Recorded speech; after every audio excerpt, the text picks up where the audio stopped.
السلام علیکم ورحمۃ اللہ وبرکاتہ۔ ڈیئر اسٹوڈینٹس،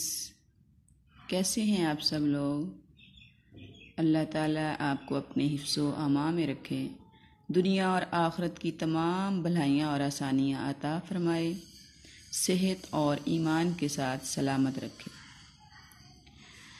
ڈیئر کلاس، آج ہمارے پاس ہے حدیث نمبر 21۔ اعوذ باللہ من الشیطان الرجیم، بسم اللہ الرحمن الرحیم۔ عن علی رضی اللہ تعالی عنہ قال، فرمایا، نہا منع کیا ہے رسول اللہ صلی اللہ علیہ وسلم۔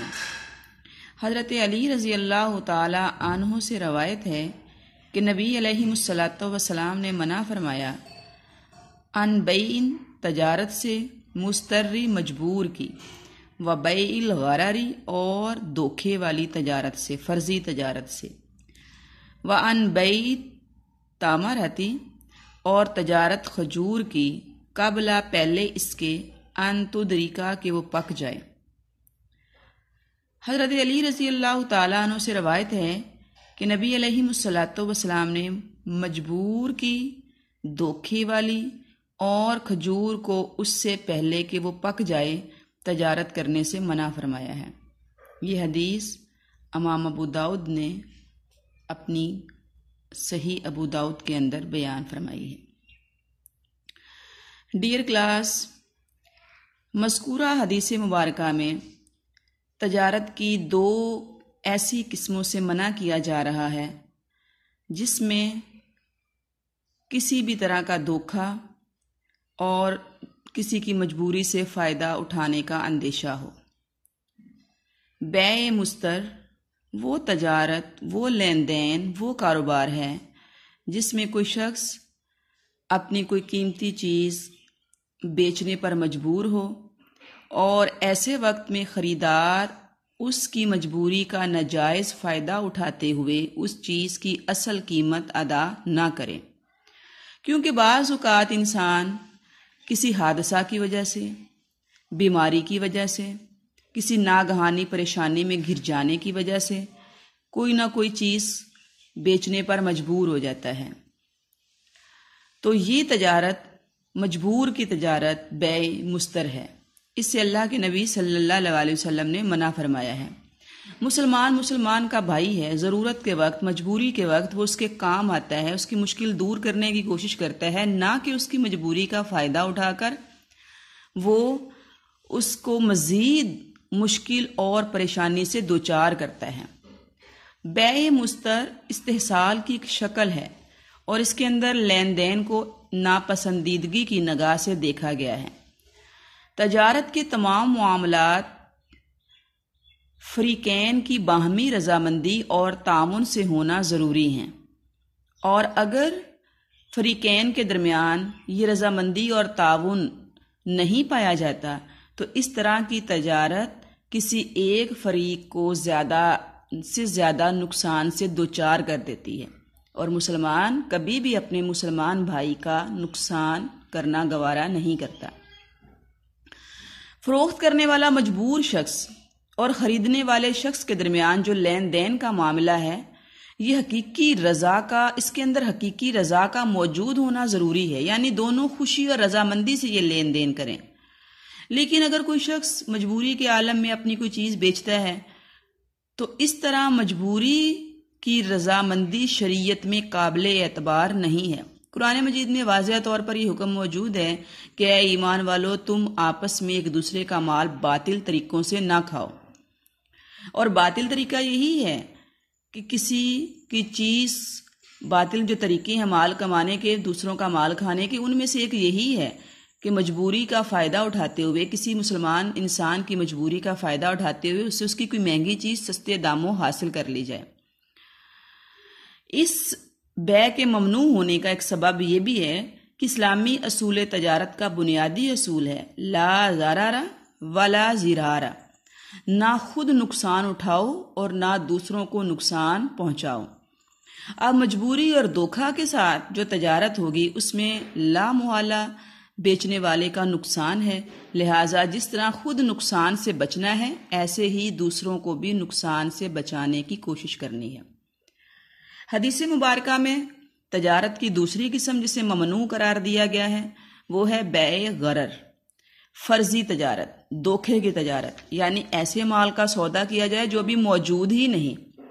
ایسی چیز فروخت کرنے کے لیے معاملہ کیا جائے جس کا ملنا یقینی نہیں ہے۔ اس کی بہت ساری صورتیں ہیں،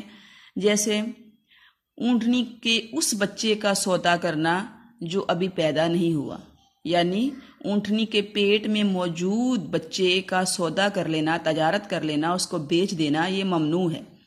فضا میں اڑنے والے پرندوں کی تجارت کرنا، مچھلی جو ابھی سمندر میں ہے، ابھی وہ شکار نہیں کی گئی، اس کا سودا کر لینا، اور ایسی چیز جو موجود نہیں، معدوم ہے،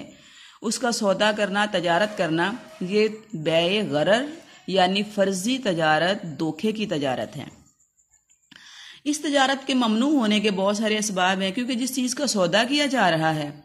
وہ پاس موجود نہیں تو اس کا ملنا یقینی نہیں، اور اگر وہ مل بھی جاتی ہے بعد میں تو کچھ پتہ نہیں وہ کس نوعیت کی ہو، کیونکہ تجارت کے وقت سودا کرتے ہوئے خریدار کا مال کو دیکھ لینا یہ ضروری ہے کہ اگر اسے وہ مال پسند ہے، وہ اس کو دیکھ لینے کے بعد خریدنے پر راضی ہوا ہے تو پھر وہ فروخت کیا جائے۔ لیکن بیع غرر کے اندر چونکہ مال موجود نہیں ہوتا، سودا جس چیز کا طے کیا جا رہا ہے وہ معدوم ہے، وہ پہلی بات تو ملنا یقینی نہیں، دوسرا اگر ملتی بھی ہے تو اس کی نوعیت کا کچھ پتہ نہیں، وہ کس قسم کی ہوگی۔ تو جب وہ چیز ملے، خریدار اس وقت پچھتاوے کا شکار ہو، اس کو یہ افسوس ہو کہ میرے ساتھ زیادتی ہو گئی ہے، مجھے نقصان ہوا ہے، دھوکا ہوا ہے، کیونکہ جو میں نے مال سمجھ کر پیمنٹ کی تھی اب یہ مال ویسا نہیں ہے۔ تو اس صورت میں فریقین کے درمیان بعد میں جھگڑا اور لڑائی ہونے کا اندیشہ ہے۔ اسلام کے اندر تجارت یا عام زندگی کے معاملات کے میں مسلمانوں کو آپس میں امن اور آپس میں مل جل کر رہنے کی تاکید کی گئی ہے۔ مسلمان کو لڑائی جھگڑے اور فساد سے بچنے کا حکم ہے۔ تو وہ امور جن سے اسلام مسلمان کو روکتا ہے، منع کرتا ہے، اس طرف لے جانے والے اقدام کو بھی حرام قرار دیتا ہے، کیونکہ اسلام کی روح ہے نا کہ اسلام صرف برائی کا خاتمہ نہیں کرتا بلکہ اس کو جڑ سے اکھاڑ دیتا ہے۔ صرف برائی اختیار کرنا ہی منع نہیں بلکہ برائی کی طرف جانے والے تمام کاموں کی بھی اسلام کے اندر ممانعت ہے۔ لہٰذا بیع غرر جس کے اندر بعد میں جھگڑا ہونے اور نزاع پیدا ہونے کا اندیشہ ہے، اس تجارت کو ہی اسلام کے اندر حرام قرار دیا گیا ہے۔ نبی علیہ الصلوۃ والسلام نے ایک اور جگہ پر فرمایا، نہا رسول اللہ صلی اللہ علیہ وسلم ان ابیع ما لیس عندی، آپ صلی اللہ علیہ وسلم نے اس تجارت سے منع فرمایا جو میرے ہاتھ میں نہیں۔ آپ صلی اللہ علیہ وسلم نے ایک اور جگہ پر ارشاد فرمایا، جو شخص غلہ وغیرہ خریدے تو جب تک اسے اپنے قبضے میں نہ لے لے اس وقت تک اسے آگے کسی کے ہاتھ فروخت نہ کرے۔ تو ڈیئر اسٹوڈینٹس، اسلام خیر خواہی، قربانی، محبت، اثار، تعاون، احسان کا دین ہے۔ یہاں مسلمان مشکل گھڑی میں ایک دوسرے کے ساتھ تعاون کرتے ہیں، ایک دوسرے کے دست و بازو بن جاتے ہیں۔ اگر ایک مسلمان کسی مشکل سے دوچار ہے تو تمام مسلمان اس کو اس مشکل سے نکالنے کی کوشش کرتے ہیں۔ گرے ہوئوں کو اپنے پاؤں تلے روندتے ہوئے آگے نکل جانا، یہ مسلمان کے شایان شان نہیں ہے، بلکہ ایسے لوگوں کو اٹھا کر وہ اپنے ساتھ جد و جہد میں شامل کرتے ہیں تاکہ وہ بھی معاشی اور معاشرتی زندگی میں مفید شہری بن سکیں اور وہ دوسروں پر برڈن نہ ہوں، دوسروں پر بوجھ نہ بنیں، بلکہ وہ دوسروں کے بوجھ اٹھانے کے قابل ہو جائیں۔ تو بیع مستر اور بیع غرر اسلام کے اس اصول کے خلاف ہے۔ اس تجارت کے اندر انسان مال کی محبت میں اندھا ہو کر حقوق العباد سے بیگانگی اختیار کر لیتا ہے اور اخلاقی اقدار کو پامال کر دیتا ہے۔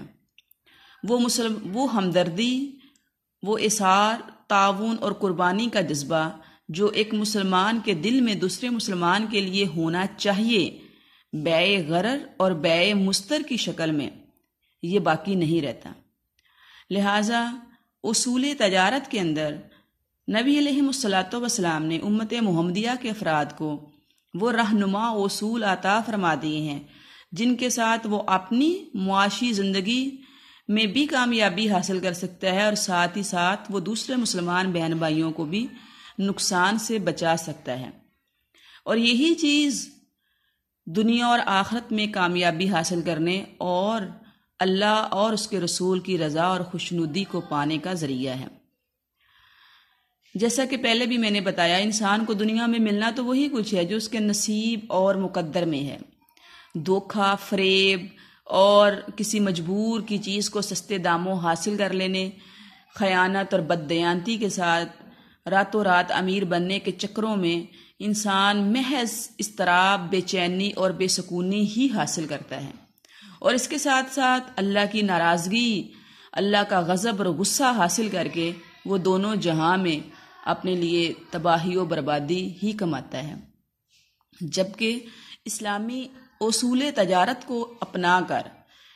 اسلامی نظام معیشت کے مطابق دنیا کے اندر وہ تجارت، کاروبار